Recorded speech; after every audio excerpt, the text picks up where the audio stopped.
Buenas tardes y bienvenidos al canal La Muerte, un asunto de vital importancia. Y ya estamos en la cuarta fase del modelo de Kubler-Ross, que es la fase de depresión.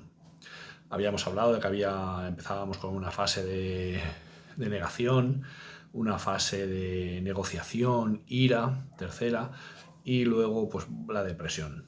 Claro, para entender esta fase, según la lógica de este modelo, pues tenemos que entender que normalmente cuando una persona se enfurece, imaginaos que estáis que habéis discutido con vuestra pareja, por ejemplo, estáis discutiendo, estás acalorado, estás discutiendo los dos ahí, pim pam, el uno el otro, y al final, ¿qué pasa? ¿Cómo te quedas? Te quedas hecho polvo, te quedas mal, te pega un bajón.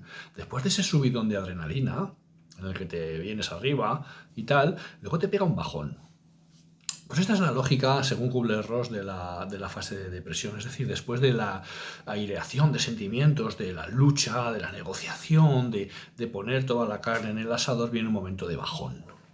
Y dice Kubler-Ross que esta fase de depresión es importante porque esta fase de depresión te conecta contigo mismo.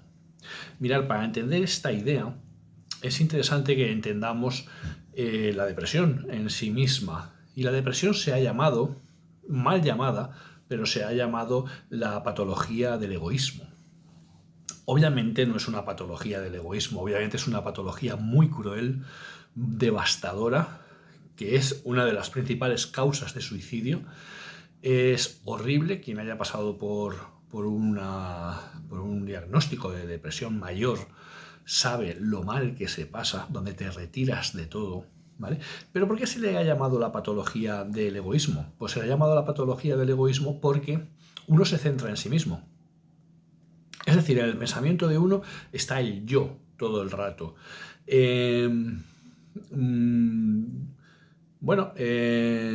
La triada cognitiva de Beck, ¿no? nos recuerda que la persona que está con depresión tiene como tres grandes focos de atención, ¿no? que están empeorados, ¿no? en su desempeño habitual.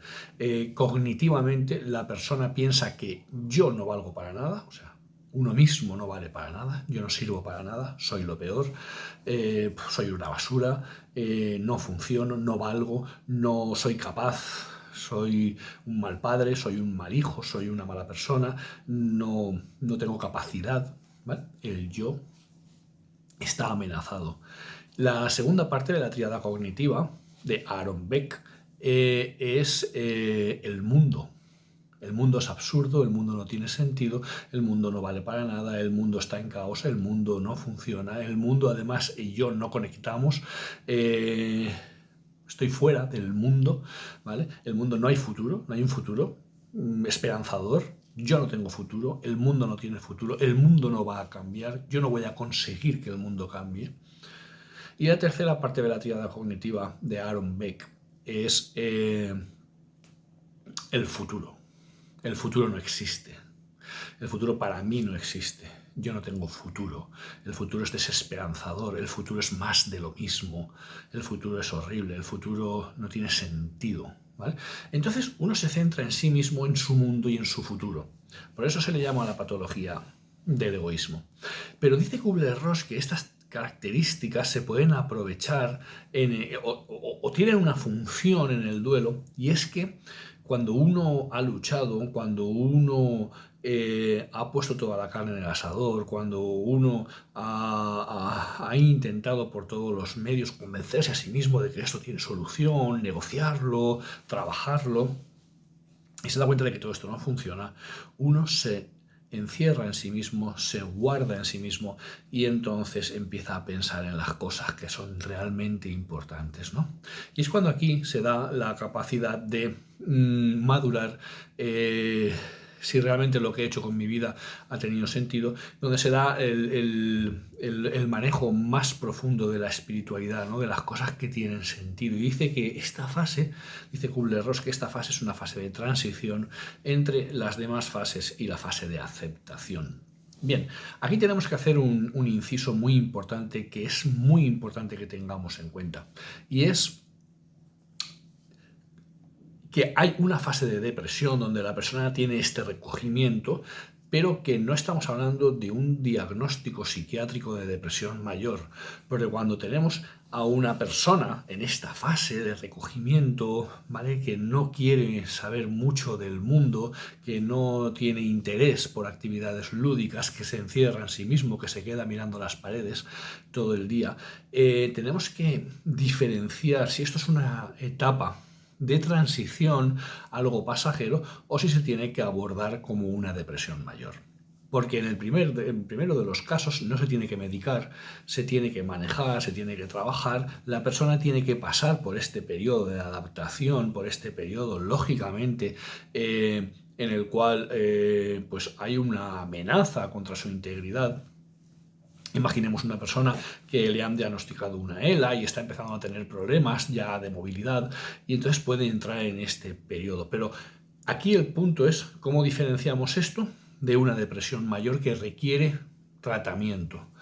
Bueno, pues haría falta la derivación cuando vemos que esto tiene un alto grado de sintomatología depresiva, o ideas de suicidio, por supuesto, o planificación suicida, etcétera, etcétera, o cuando vemos que se alarga excesivamente en el tiempo. Y entonces es cuando tenemos que derivar a un profesional de la salud mental, psicólogo o psiquiatra, para que haga un diagnóstico concreto y ver si esta persona no solamente está atravesando por un bache en su afrontamiento de la enfermedad o del proceso de duelo, etcétera, etcétera, sino que además necesita un tratamiento médico, ¿vale? Un tratamiento a base de medicación antidepresiva, por ejemplo. Siempre se ha dicho que el duelo no se medica, y es verdad, el duelo no se medica porque el duelo no es una enfermedad, pero este es el punto crucial en el cual tenemos que tener en cuenta si realmente vamos a necesitar un apoyo especializado o no, más especializado o no. Fijaos, muchas veces, y es muy importante, voy a introducir aquí la teoría de la indefensión aprendida, que de Martin Seligman, aproximadamente el año 2000. Martin Seligman habla de que hay personas, ¿no?, que realmente aprenden a responder ante la adversidad con indefensión. Es decir, no vale la pena que haga nada, porque haga lo que haga, no va a servir. Esto es muy importante. Mirad, ¿qué hace Seligman? Seligman lo que hace es que hace una investigación, una serie de investigaciones muy larga con perros, con muchos perros. Me imagino que alguno de vosotros conoceréis los experimentos de Seligman. Seligman se carga a bastantes perros y a otros pues no los trata con decoro, los trata mal. Por lo siguiente, porque hace lo siguiente. Hoy en día este tipo de investigación probablemente no se podría hacer cuando él la hace. Él publica su libro en el 2000, pero él hace la investigación mucho antes. Creo que la regulación ética con experimentación animal no estaba como está ahora, o al menos eso espero que haya cambiado, que haya mejorado.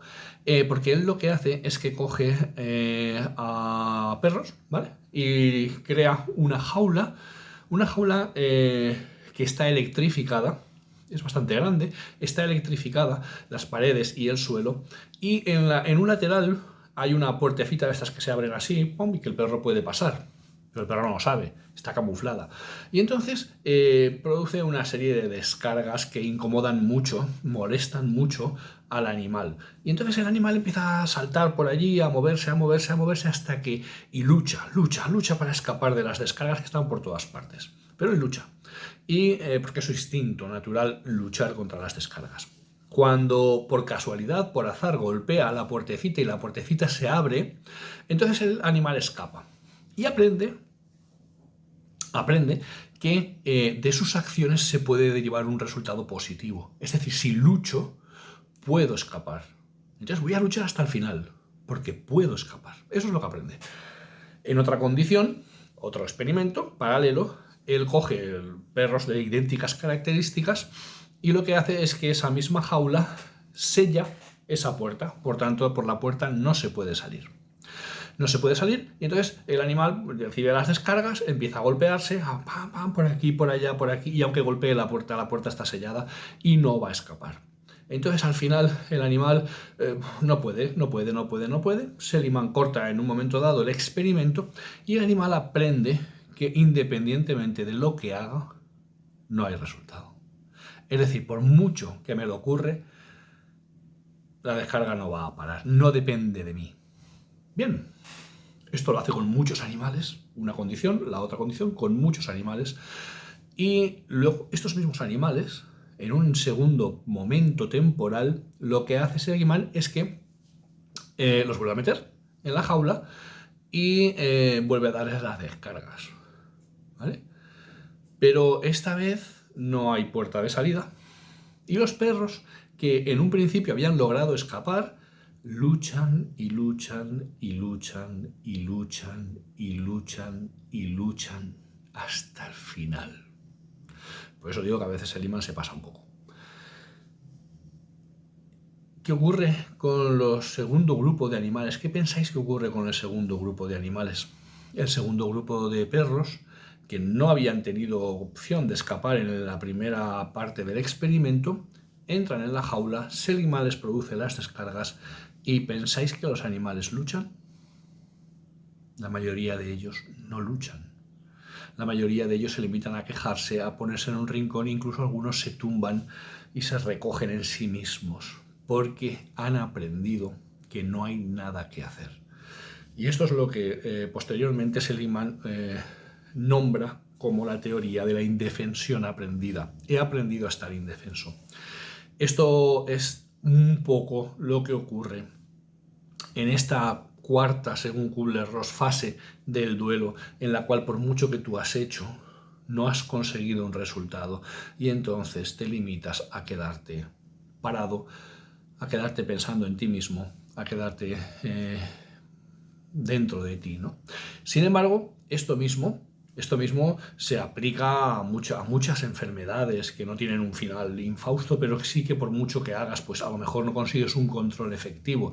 ¿Cuántas personas con una diabetes que al final no acaban de controlar el azúcar, no acaban de controlarlo, llega un momento en que se dan por vencidos y dicen que me da igual, que lo dejo estar? ¿Cuántas personas con obesidad que por muchas dietas que hagan, llega un momento en que dicen lo dejo estar?